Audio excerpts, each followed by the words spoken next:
नमस्कार दोस्तों, welcome to government exam info. तो देखिए, एक अपडेट आई है संवाद 91 के माध्यम से। उत्तराखंड अधीनस्थ सेवा चयन ने अभी थोड़ी देर पहले से अपडेट किया है।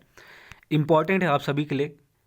इस तरह की गलतियां कई बार हो जाती हैं, तो इस तरह की जो गलतियां हैं उसको अवॉइड करना है, क्योंकि इसके बाद आपको पछताना पड़ सकता है। क्या है ये, इसको अभी हम देखेंगे। सबसे पहले इसका जो सब्जेक्ट है वो है अभ्यर्थियों की एक छोटी भूल के गंभीर दुष्परिणाम के संबंध में। कौन सी ये गलती है, किसके द्वारा की गई है और इससे आपको क्या सबक लेना चाहिए। देखिए, एक कैंडिडेट है जिनका नाम है मोहम्मद शाकिर। इन्होंने अभी हाल ही में हुई सहायक लेखाकार परीक्षा में 73.75 अंक लाने का दावा किया है, जो कि एक अच्छे मार्क्स है। कट ऑफ इससे कम गई थी, काफ़ी कम गई थी। तो तो देखिए, इन्होंने गलती क्या करी। इन्होंने जो अपना बुकलेट है उसमें जो बुकलेट नंबर होता है, जो कि एक इम्पॉर्टेंट नंबर है जिसको फिलअप करना अनिवार्य होता है सभी के लिए, अगर आप इस तरह की गलती करेंगे तो देखिए, अभी इनकी जॉब लग गई होती, इसमें सिलेक्शन आप इनका हो गया होता। लेकिन इन्होंने क्या किया, जो बुकलेट होता है, देखिए इस तरह से कुछ बॉक्सेस बने होते हैं ऊपर से बुकलेट में। आपने फॉर्म भरा होगा जब आपने बोर्ड की एग्ज़ाम दिए होंगे, या फिर किसी अन्य एग्ज़ाम में आपने फॉर्म भरा होगा, या जब आप फॉर्म बोर्ड के एग्ज़ाम में जब आप भरते हैं तो उसमें कुछ इस तरह से रहता है, गोले गोले बने रहते हैं, और नंबर के अकॉर्डिंग यहाँ पर कुछ नंबर्स दिए रहते हैं, उसके अकॉर्डिंग ये नंबर डालना पड़ता है आपका। तो उसी को इन्होंने फिलअप नहीं किया, और यहाँ पर इन्होंने ना गोला बनाया वहाँ पर, और ना ही जो सीरीज़ होती है उसको बॉक्सेस में लिखा। देखिए, इसी वजह से यदि अपनी प्रश्न पुस्तिका की सीरीज़ उन्होंने भरी होती तो वो राज्य सरकार की सेवा में चयनित हो सकते थे, क्योंकि मार्क्स ठीक ठाक है यहाँ पर। तो इसीलिए यहाँ पर कहा गया है कि अपनी मुलाकात में जब भी आयोग के पास गए, आयोग में गए, तो यहाँ पर उन्होंने अनुरोध किया कि ये तो छोटी सी गलती है और आयोग इसे ठीक कर सकता है और परिणाम दे सकता है। लेकिन उनका ये कहना सही हो सकता है, लेकिन जो ये गलती है, आयोग ये मानता है कि ये एक बड़ी गलती है और इसका निराकरण संभव नहीं है। और जहाँ तक ये बात भी सही है, क्योंकि जो बुकलेट है उसमें अगर आप जो बुकलेट सीरीज़ है वो नहीं भरेंगे, आपको बार बार बताया गया जाता है वहाँ पर एग्ज़ामिनेशन हॉल में, तो ये काफ़ी इंपॉर्टेंट चीज़ है। इस चीज़ का ध्यान रखिए, जब भी आपको कोई डिटेल दी जाए या कोई भी कन्फ्यूज़न हो तो पहले पूछ ले जो एग्ज़ामिनर होगा वहाँ पर, ताकि आपको आगे प्रॉब्लम ना हो। और देखिए, इस तरह की पहले कुछ और समस्याएं अलग तरह की आई थी, लेकिन ये बुकलेट सीरीज़ वाली समस्या अलग है और इसके बारे में संवाद जारी किया गया, इसलिए इसको समझना आप लोग ज़रूरी है। देखिए, इस मामले में प्रेरित होकर मैंने ये आवश्यक समझा कि मैं सभी अभ्यर्थियों से इस विषय के बारे में साझा करूं, और ये भी समझने का प्रयास करूं कि आयोग क्यों इस तरह के अनुरोधों को स्वीकार नहीं कर सकता है। देखिए, इसमें अगला पॉइंट है, आप सभी अवगत हैं कि OMR आधारित है ऑफलाइन जो परीक्षा है। OMR में आपको मालूम है आंसर्स करने पड़ते हैं। OMR का मतलब है ऑप्टिकल मार्क रीडर।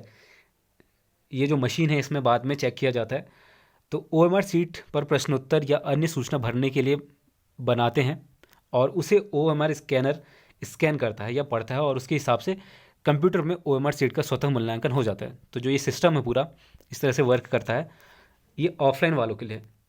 मूल्यांकन के लिए प्रश्न पुस्तिका सीरीज न भरने के कारण सॉफ्टवेयर संबंधित उत्तर कुंजी से उसका मिलान नहीं कर पाता, वह इस प्रकार अभ्यर्थी का मूल्यांकन संभव नहीं। अब देखिए, जिन्होंने जो बुकलेट सीरीज़ है उसका नंबर भरा होगा, उसके अकॉर्डिंग जो OMR सीट का है वो दोनों मैच हो जाएगा, और स्टूडेंट का जो एक तरह से जांच है वो पक्की हो जाएगी कि ये OMR सीट सेम स्टूडेंट का है जिसने ये क्वेश्चंस करे होंगे, जो अटैम्प्ट कर रहे हैं क्वेश्चन। तो इसी वजह से ये OMR सीट का नंबर दिया जाता है। बुकलेट सीरीज़ का जो नंबर है वो OMR सीट में रहता है। अब अगर आप इस तरह की गलतियां करेंगे तो ये आपको प्रॉब्लम दे सकता है आगे। इसका अर्थ यह है कि मूल्यांकन के लिए प्रश्न पुस्तिका सीरीज़ का गोला न बनाना होगा। सीरीज़ का गोला बनाना होगा, तभी स्कैनर उसका मिलान कर पाएगा। आपको मालूम है जो गोला होता है, डार्क गोला, उसी को स्कैन करता है स्कैनर। परीक्षा के बाद OMR में छेड़छाड़ एक गंभीर मामला है जो परीक्षा की शुचिता के लिए कतई स्वीकार नहीं है, और इसी कारण आयोग ऐसी किसी भी त्रुटि के सुधार की अनुमति नहीं दे सकता है। अब देखिए, स्टूडेंट द्वारा ये रिक्वेस्ट की गई थी कि ये छोटी सी गलती है, इसको दोबारा से फिलअप करके रिज़ल्ट घोषित किया जाए। तो आयोग की तरफ से ये कहना है कि अब ये नहीं किया जा सकता है। अतः इस मामले का लाभ लेकर मैं सभी अभ्यर्थियों से यह अनुरोध करना चाहता हूँ कि जितना आवश्यक परीक्षा में उत्तीर्ण होने के लिए मेहनत करना है, और उतना ही आवश्यक आपका जो परीक्षा के दिन OMR सीट को ध्यानपूर्वक भरना है। और ये बात आपने बार बार सुनी होगी, जब भी एग्जामिनर कोई चीज़ बताता है तो उसको ध्यान से सुना कीजिए। देखिए OMR सीट में प्रथम भाग अभ्यर्थी व परीक्षा के विवरण का है, जिसमें अनुक्रमांक, परीक्षा की तिथि, पद कोड, प्रश्न पुस्तिका सीरीज को भरना होता है। ये सारी चीज़ें इंपॉर्टेंट है, एक भी चीज़ आपको छोड़नी नहीं है। दूसरा भाग जो होता है वह है उत्तर भाग, जहाँ प्रश्नों के उत्तर का विकल्प चयन कर गोला भरना होता है। इसके अलावा यहाँ पर इस समस्त प्रक्रिया में अत्यंत सावधानी व साफ सुथरे अक्षरों व गोलों का बनना आवश्यक है। कृपया सभी अभ्यर्थी से ध्यान रखें, और अन्यथा काफ़ी मेहनत करने के बाद भी आपको चयन प्रक्रिया में से वंचित होना पड़ सकता है। OMR सीट में इसके लिए विस्तृत निर्देश भी दिए हुए हैं, इसे ध्यानपूर्वक पढ़ें और अनुपालन करें। देखिए, इस संवाद को जारी करने का एक ही मकसद है कि जो परीक्षा के दौरान गलतियाँ होती है उसको ठीक करना। जितनी भी इंपॉर्टेंट चीज़ें आपको बताई जाती हैं उसको सही से भरना एक इम्पॉर्टेंट चीज़ है, नहीं तो सारी मेहनत आपकी बेकार हो जाएगी। आपको भी मालूम है जो वैकेंसीज़ हैं वो बहुत जल्दी नहीं निकलते हैं। इस बार कुछ वैकेंसीज़ आई हैं, तो इसके लिए आपको मेहनत तो करनी है, लेकिन जो इम्पॉर्टेंट चीज़ें हैं उसको भी ध्यान में रखना है। यानी कि जो एग्ज़ाम के टाइम में आपको गलतियां नहीं करनी है उसको भी आपको ध्यान में रखना है। तो एग्ज़ामिनर की बात सुनना चाहिए। अब देखिए, इनका जो नंबर है, मार्क्स है, वो ठीक है, अच्छे नंबर है, 74 के आसपास है, जो कि कट ऑफ से आई थिंक 4-5 नंबर एक्स्ट्रा है। और इसी के अंदर में कुछ कैंडिडेट्स ऐसे भी हो गए जिनके थोड़े से मार्क्स से रह जाते हैं। तो देखिए, इतने मार्क्स लाने के बाद भी अगर आपका सिलेक्शन नहीं होता है किसी छोटी सी गलती की वजह से, हालांकि छोटी गलती नहीं कही जा सकती है क्योंकि आपने जो बुकलेट नंबर है वो भरा ही नहीं है, तो ये पूरी तरह से मिसमैच हो जाएगा। कैंडिडेट की जो डिटेल है और जो आंसर बुकलेट है वो कैसे चेक हो पाएगा। यानी कि एक जो सत्यता है, एक जो प्रूफ मिलता है कि सेम कैंडिडेट है जिसने ये आंसर किया है, तो वो वहाँ पर मैच नहीं हो पाएगा जो OMR स्कैनर है उसकी वजह से। तो इस वजह से ये जो है ठीक नहीं किया जा सकता है।